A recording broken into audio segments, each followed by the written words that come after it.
First ever factory outlet Mukunda jewellery KPHB Kothapet Khammam Somajiguda Hanamkonda. నమస్తే రమగారు. నమస్తే చెయ్య.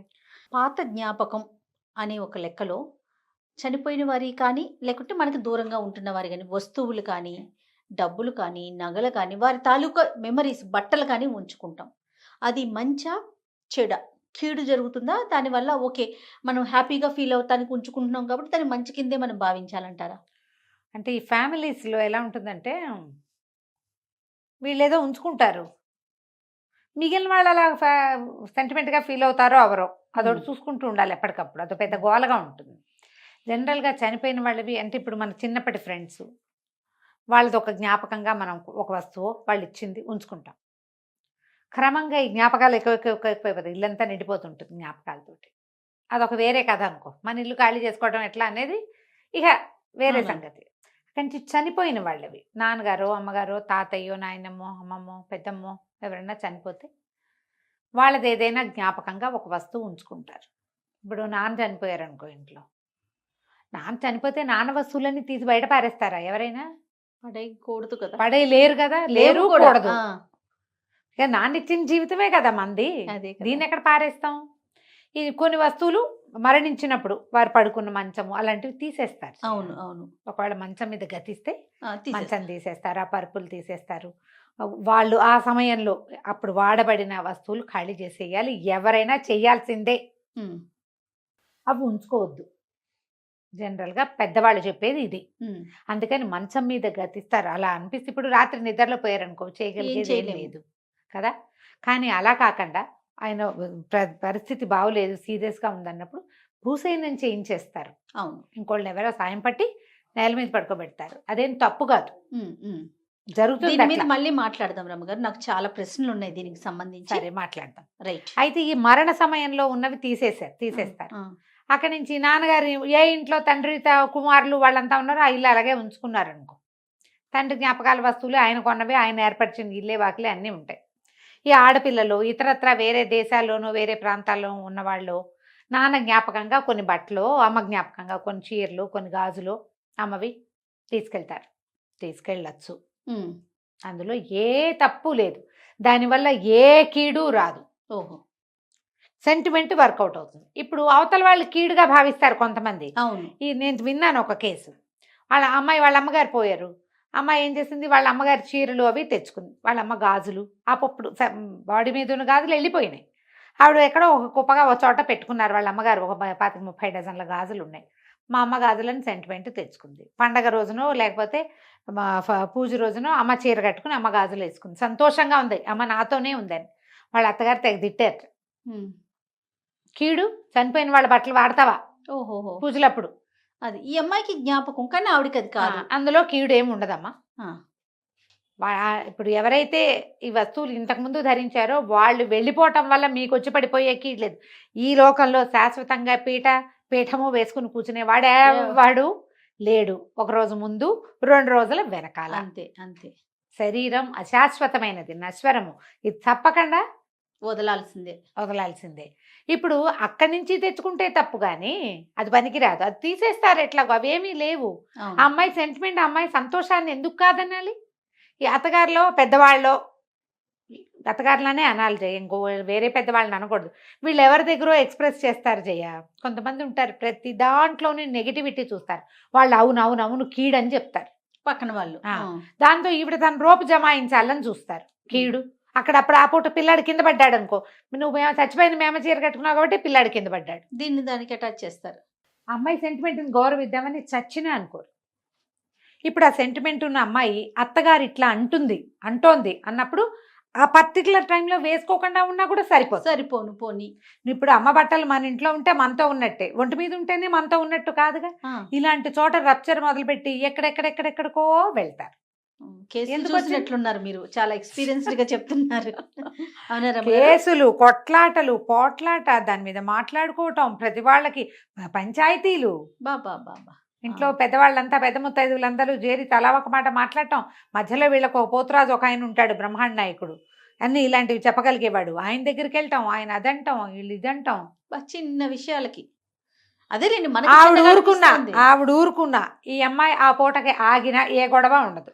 ఇద్దరు తగ్గరు. తగ్గరు. వాళ్ళకి అలాంటి పెద్దవాళ్ళకి అలాంటి సెంటిమెంట్ ఉంటే మీ ఇంట్లో ఉమ్, ఈ ఆ పర్టికులర్ పూజల్లోనో పండగల్లోనో ఫంక్షన్స్ అప్పుడు కట్టుకోవద్దు. ఉమ్. విచిత్రంగా ఈ చీరలు వాటికి మాట్లాడతారా, తల్లి బంగారం కూతురుదేని చచ్చిపోయిన తర్వాత తెచ్చుకుంటారమ్మా. అత్తగారు తెచ్చుకోవాలి. అడుగుతారు మీ అమ్మది ఏం తెచ్చావు నువ్వని. ఆ, అప్పుడు మరి కీడు మరి రాదు. బంగారం నిజానికి అసలు బంగారమే మంచిది కాదు, లెక్క ప్రకారం బంగారం బలి కొడుతుంది అంటారు. పాతకాలంలో అట్లా చెప్పేవాళ్ళు, రోడ్డు మీద దొరికిన బంగారాలు అవి తెచ్చుకోకూడదని. తల్లి నీకు పెళ్ళప్పుడు పెట్టింది కాదు, అమ్మ బంగారం కూతుళ్ళకే కదమ్మా. మరి అది అసలు ఎంత లెక్క. చట్ట ప్రకారం అన్నట్లుగా మనం డిక్లేర్ చేసుకుంటాం. ఎన్నేళ్ళని ఎన్ని తరాల నుంచో చేస్తున్నాం. తల్లి బంగారం తల్లి ఆస్తే ఎప్పుడు కూతుళ్ళకే. పసుపు కుంకం కింద ఇచ్చిన పొలాలు ఆవిడ పుట్టిన నుంచి తెచ్చుకుందంటే కొడుకులకు అందులో నలకంత కూడా రాదు, కూతుళ్ళకే చెందుతుంది. అవును, ఆ కూతురు అమ్మ మొహం చూడకుండా లేచకపోయినా సరే అవును. దానికే వెళ్ళాలి. మరి బంగారం దగ్గర లేని సెంటిమెంట్ బట్టల దగ్గర ఎందుకు రావాలి? బట్టలు వస్తువులు అక్కర్లేదు కదా. కాకపోతే ఒకటి ఆలోచించండి, మీరు మీ దగ్గరే కుప్పలు తెప్పలుగా 2 బీరువాలు చీరలు ఉంటాయి, అమ్మకు 2 బీరువాలు ఉంటే 2 బీరువాలు మీరు తెచ్చి పెట్టుకోగలరా? ఇబ్బంది కాదు. పంచండి బట్టల్ని, పాజిటివిటీ స్ప్రెడ్ చేస్తుంది ఇది. సూపర్. బట్టలు పంచేసేయండి. నాన్నగారికి బోల్డ్ షర్ట్లు ఉన్నాయి, బోల్డ్ ప్యాంట్లు ఉన్నాయి, ఎవరు అనాథాశరణాలయాల్లో అలా ఇవ్వండి. మీ క్లోజ్ కజిన్స్లో మీ అమ్మంటే మీ నాన్నంటే ప్రీతి ఉన్నవాళ్ళు ఎవరైనా ఉంటే వాళ్ళకి ఇచ్చేయండి. బంగారాలు అవి ఇవ్వలేరు కదా, ఇవ్వరు కదా, ఖరీదు కదా, బట్టలు ఇవ్వగలుగుతాం కదా. అమ్మ చీరలు అయితే కట్టుకుంటారు, నాన్న పంచలు దవతలు ఆయన పైతమాలు టీషర్ట్లు లేదా ప్యాంట్లు ఏం వేసుకుంటారు, ఫ్యాషన్గా ఉండవు కదా నాన్నలవి. అవును. అమ్మలు అంటే ఏదో పెద్ద మంచి తరహా చీరలు కొని, ఫ్యాన్సీ చీరలు కొని, అమ్మ పెళ్ళప్పటి చీరలు కొని, ఇలాంటివి ఉంటాయి. ఓకే. ఇలా పాత వస్తువులు పాత బట్టలు ఉంటే గనక జ్ఞాపకంగా కొన్ని ఉంచుకోవచ్చు. దానివల్ల ఎటువంటి కీడు మీకు రాదు. ఓకే. మీరు దాన్ని ఎంత పాజిటివ్గా ఫీల్ అయితే అది అంత పాజిటివ్గా మీతో ఉంటుంది. మేము కూడా అలాగే తెచ్చుకున్నాం జయ. ఓకే. ఊళ్ళో ముసలమ్మలకు పనిచేసాం చాలా మటుకు చీరలు. మా కొంచెం అమ్మ పట్టు చీరలు కొంచెం చాలా సింపుల్, మా అమ్మ ఎక్కువ ఇదిగో ఇలా గుంటూరు కాటన్ చీరలు అవి కట్టుకునేవారు. అందరి దగ్గర తలా ఒక చీర ఉంది. మా ఇంట్లో ఉండేళ్ళారు అంతకుముందు. అప్పుడు ఆవిడవేవో బట్టలు ఉండిపోయినాయి ఇక్కడ, ఇక అవి నేను అలా ఉంచాను. ఓకే. చిన్న చిన్నవి చాలా సింపుల్వి అంతే. ఇంట్లో ఉన్నాయి అమ్మ బట్టలు అవి ఇవి ఉన్నాయి, ఊర్లో పంచిపెట్టేసాం చాలా మటుకు. ఇంకా బ్లౌజులు అవి కూడా పంచిపెట్టేసాం. ఇంకంతే చేస్తాం. ఇంకా ఏం చేస్తారు? ఏంటంటే ఇంట్లో పెట్టుకుంటాం, మనం ఎవరం వాడం కదా ఎక్కువగా, పోనీ. అంతే చేస్తాం. మీరు కూడా అంతే చేయొచ్చు. దీంతో పాటుగా స్నేహితుల జ్ఞాపకాలు అవి 100 వస్తువులు చేర్చి మీ ఇల్లంతా నెగిటివ్ ఎనర్జీ పూలైపోయేలాగా చూడబోకండి. ఎందుకంటే సాధ్యమైనంత తక్కువ వస్తువులు ఉంచుకుంటేనే ఎనర్జీ ఫ్లో బాగుంటుంది. ఓకే. ఏదైనా వస్తువు ఉంచుకుంటే అన్ని తుడిచినప్పుడు అది తొడవాలి కదా అజయ్, మరి అది తొడవాలి, అది జాగ్రత్తగా దానికి ఒక పెట్టాలి, ప్లేస్ ఇవ్వాలి. దానికి ఒక ప్లేస్ ఇవ్వాలి. ఆలోచించండి. జ్ఞాపకాలని ఇల్లు వాకిలంతా పేర్చకండి. ఓకే. తప్పకుండా ఉంచుకోవచ్చు. చనిపోయిన వాళ్ళు మన పెద్దమ్మ మేనత్త వాళ్ళు చనిపోతే వాళ్ళ పిల్లలు మనకో చేరిచ్చారు అనుకో, మా అమ్మ జ్ఞాపకంగానే సంతోషంగా తెచ్చుకోవచ్చు, ఏం భయం లేదు. ఓకే. చక్కగా ధైర్యంగా మళ్ళీ మా అత్తగారు ఏమంటుందో అని మానేకండి. అంటే కించ మీలో ఉన్నట్టు చెప్పాలి ఆ మాట. ఎంతో ప్రేమగా ఉంటుంది, మమ్మల్ని ఎంత బాగానో చూస్తుంది, పురుడప్పుడు ఆవిడే ఉంది నాకు ధైర్యం చెప్పింది, లేదా చిన్నప్పుడు అక్కడికే వెళ్ళి ఆడుకునేవాళ్ళం, మా అత్తయ్య జ్ఞాపకంగా ఈ చీర తెచ్చుకున్నా. బిందాస్గా చెప్పండి, అంతే, ఏం పర్వాలేదు. కానీ వాళ్ళు ఒకవేళ దాన్ని సెంటిమెంట్గా ఫీల్ అయితే ఫలానా సమయంలో కట్టుకోవద్దు లాంటివి ఏదైనా వాళ్ళు వార్నింగ్ లాగా చెప్తే ఆ పని చెయ్యొద్దు. అప్పుడు వాళ్ళది ఏదైనా చిన్న వస్తువు ఉంటే పెట్టుకోండి అంతే.